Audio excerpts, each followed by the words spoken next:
In this tutorial we're going to create headings. So a heading in HTML5 is an element, and it is starting out with having a H1, which is the largest text. It's like when you want to write a title. So we can say this is like a large title, and then we have H2, which is a title but not that large, and then we can continue down to the amount of 6. So we are gonna change all of these here.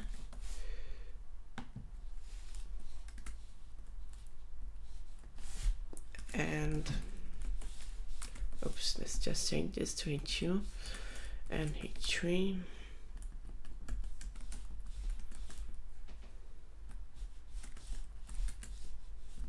And we can have one more, and let's just add this one to see how it looks like.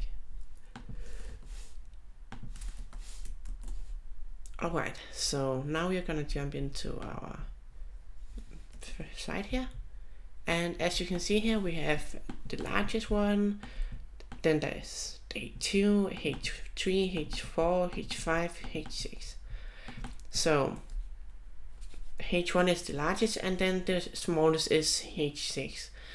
And it is recommended by ForEach School to only use one heading in a section. So that means inside your website you will usually only have one heading 1 at each site. You can have as many as you want as H2 and so on, but because of accessibility we recommend to only use H1 in each section.